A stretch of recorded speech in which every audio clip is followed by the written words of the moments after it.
সম্মানিত ড্রাগন চাষি ভাইয়েরা এবং সম্মানিত ভিউয়ার্স, আসসালামু আলাইকুম ওয়া রাহমাতুল্লাহি ওয়া বারাকাতুহু। আজকে আপনাদেরকে নিয়ে আসলাম আমার ড্রাগন বাগানে। আলহামদুলিল্লাহ, আমার ড্রাগন বাগানে এবার সিজনের প্রথম ফুল ফুটে গেছে। আলহামদুলিল্লাহ, দেখতে পারতেছেন আপনারা। আমি রাত্রের বেলায় চলে আসলাম আপনাদেরকে দেখানোর জন্য। মাশাআল্লাহ, ফুল ফোটা শুরু হয়েছে।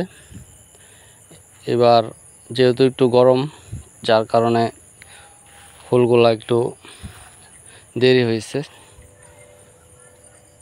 প্রচণ্ড গরম এবং এই গরমের মধ্যে পানি ঠিক মতো দিতে পারে না, বৃষ্টি নাই। সেচ দিয়েছিলাম কয়েকবার, কিন্তু বৃষ্টি না হওয়ার কারণে সেচের পানি তেমন কোনো ভালো কাজ করে না। কারণ উপর থেকে বৃষ্টি আল্লাহ তাআলা যখন দিবে তখন রহমত বর্ষিত হবে। সেই রহমতের পানি দিয়ে ড্রাগন ফ্লাওয়ার আরও প্রচুর পরিমাণে ফুটবে ইনশাল্লাহ। আশা করতেছি শীঘ্রই বৃষ্টি হবে। বৃষ্টি হলে আরও প্রচুর পরিমাণে ড্রাগন ফুটবে, ফুল ফুটবে ইনশাল্লাহ। এখানে দুটা ফুল, আরও কিছু ফুল আছে, আপনাদেরকে দেখাই চলুন। আমি দুটা ফুল পরাগায়ন করে দিয়েছি।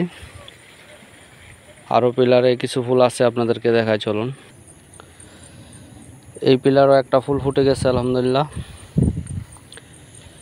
এই ফুলটাকেও আমি পরাগায়ন করে দিব। আজকে অল্প পরিমাণে ফুল ফুটেছে, যার কারণে আমি ব্রাশ নেই নাই। ব্রাশ না নেওয়ার কারণে আমি অন্যভাবে পরাগায়ন করতেছি। দেখেন, কিছু পুরুষ রেণু আমি হাতে ছিঁড়ে নিয়েছি, তারপর অল্প অল্প পুরুষ রেণু কিছু ছিঁড়ে নিয়ে তারপর এটাকে আমি পরাগায়ন করতেছি। অল্প ফুল হলে আপনারা এভাবে হাত পরাগায়ন করে দিতে পারেন। যখন বেশি পরিমাণে ফুল ফুটবে তখন আমি ব্রাশ নিয়ে নেব, ব্রাশের রেণুগুলো সংগ্রহ করে তারপর পরাগায়ন করব। যেহেতু এখন অল্প ফুল বাগানে, তার কারণে আমি ব্রাশ নেই নাই, বাটিও আনি নাই। আমি এভাবে হাত পরাগায়ন করে দিতেছি। কিছু রেণু ছিঁড়ে নিয়ে দেখেন, আমার হাতে কিছু রেণু, পুরুষ রেণু, এগুলো আমি স্ত্রীতে আমি এগুলা ট্রান্সফার করে দিচ্ছি। ইনশাল্লাহ পরাগায়নের কাজ হয়ে যাবে আশা করতেছি।